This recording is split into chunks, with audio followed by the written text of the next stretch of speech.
Now let's look at the ability to deliver, the second A in the manact. Now you may have identified an opportunity who has the budget, the requirements, the need, and you also met a decision maker. But if you don't have a solution to address the problem, then you don't have an opportunity. I say no sale, no solution, no sale. You need to walk out. Important. Now when you check about the ability, we not only check in terms of the products, how the product fits, that's of course mandatory, but you also need to check on the resource availabilities, that you have the right skill sets to address this particular opportunity and to meet the expectations of the prospects. Also you need to check on the timelines. There may be the demands of the prospect is to get it up and running in a month's time when you think it takes 3 months. So is that a realistic target or timeline that they're setting up on you? You need to see.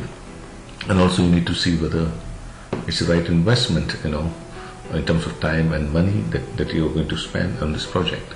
So taking these 4 or 5 considerations, you need to see, you need to judge your ability to give a solution to these things.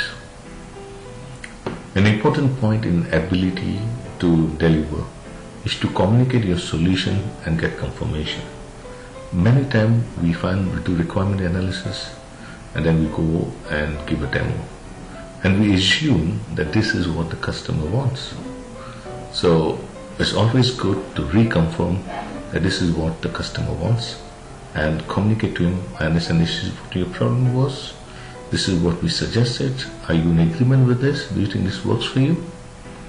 It's very important to do it rather than spending time on demo and preparing and going and reconfirming later. So confirmation of thing is very important. Subsequently, as always, you have to reconfirm your solution at all levels, at regular intervals. Like needs, the ability for the solution, needs can change. Yeah, you might have to change it because there's a new manager and he thinks it in a different light. So you need to present your solution in those areas. Compelling event. This is my favorite. If you have no compelling event, you have no sale. There's no urgency to decide. Now many times it's very difficult to identify compelling events. The compelling events are something like, to give an example, if I do not have it by this, my business is going to collapse. Or I'm going to get an income. Like, year 2000 was a compelling. If I don't get my new version running up and running by December 1999, then I have a problem. That was a compelling event, something that's written in stone that cannot move. But in normal sales to sales cycle, it is very difficult to find unless you do the need analysis very effectively.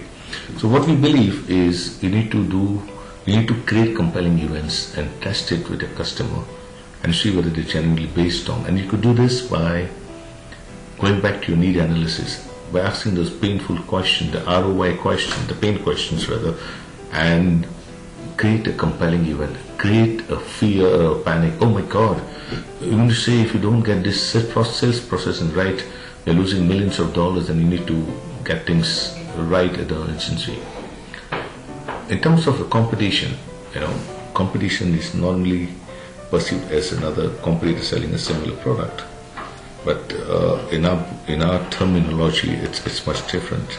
We need to identify competition in terms of buying from someone else, which is a standard competitor. But your competition could also be using internal resources. You're selling a CRM thing and then you say, I can manage everything in Excel. I've got someone to do a pivot table for me and he would be able to address those issues. So you lose that opportunity to an internal resource. Many times, a competition could be the budget. You had a budget allocated, but something drastic happened in the organization, and you decided, and the management decided to use this budget, which was very likely to into that. Okay, and other last option is not to do anything. This is the most dangerous thing. You find projects on hold. You see many times, and this is a common competitor for us. And I'm sure all of you agree here, that many times you send a proposal and then nothing happens for months and years together. So not doing anything, not taking action is also important. Now this happens because ideally you have not identified the need properly, or you have not created enough urgency or compelling event to make it happen. So look at competition from these four aspects rather than just from a competitor A or B or C. And as always, reassess compelling events and competition periodically. Competitors can come and go in the sales cycle, in the sales process, and the compelling events and needs could also be changed. So you're seeing slowly that manact can be used not only for lead qualification, but can be used as a criteria all throughout your sales process. Finally, timelines, the T in manact. As usual, you need to ask for the timelines for making a decision. I'm sure we all do ask, but we need to find out whether this timeline is a firm or just floating in the sea or in the ocean or in the sky. We need to ask for impact of not taking decision on time. Why you want to do it in December? Why? It's just a guideline fit in the air. So you need to find why they don't want to decide in December, or why they want to decide in December, etc. We need to reconfirm timeline with at least 3 or 4 people in the organization to see and to arrive at your realistic timeline and not the timeline of the customer or the prospect. Because when you meet 3 or 4 people, and if they are not in a Korean group, then you will be able to identify that the timeline there is no urgency or there is no need to do something fast. And always work backward from a specific timeline. So you need to create urgency. Oh, you want to say you want to finalize in 3 months' time? Well, actually, our product maybe we need to have this 4 months. So we need to see how we can shorten the sales cycle, and let's look backward and see how we can speed up on some of the activities to arrive at your time to meet your expectation of this timeline. The moment you do that and you work backwards, you will see the genuine expression from the people's prospects face. If that was the timeline that was immovable, he would agree with your suggestion, or he would say, "Oh, you know what? I can extend it just by a couple of hours or a couple of days, or months." So this is the way you need to test the timelines of the prospect. And finally, you need to reconfirm timelines at regular intervals. Something could happen at any point of time, and you need to check. People could leave the organization.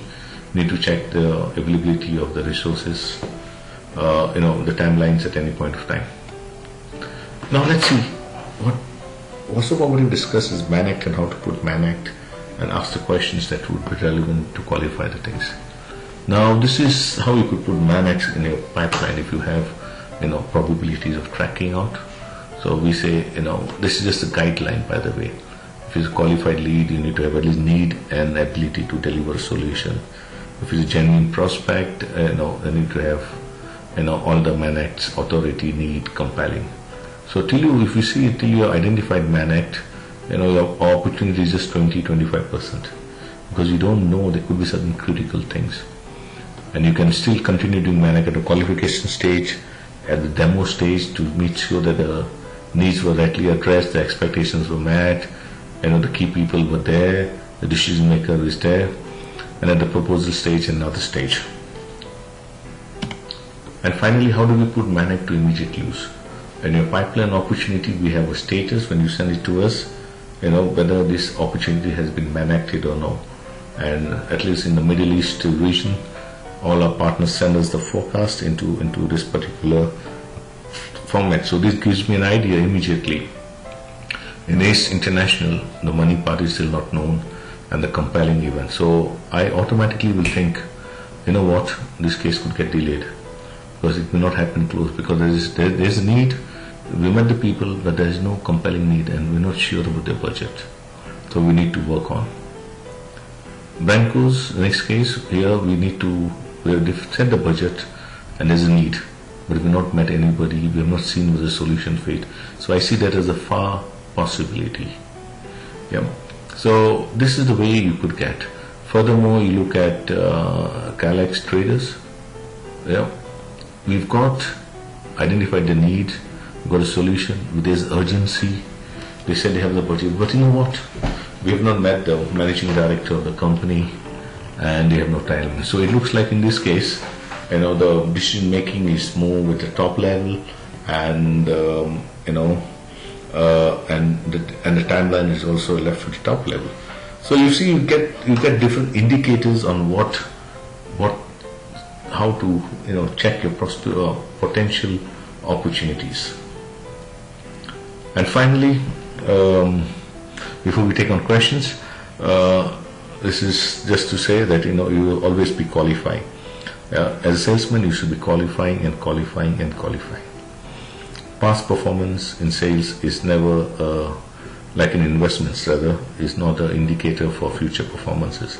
So we need to qualify. This is our reality check. And I believe if you use manact significantly and successfully within your organization, you will see tremendous response or benefits within the pipeline. You will work on few but focused qualified pipelines. You will have more time to do networking and focus and generate more leads for your organization. And most importantly, you can predict the revenue that you're going to earn in the future. So with this, I would like to say thank you very much for your time and effort. And I hope to see you again in another webinar. Thank you and have a great day.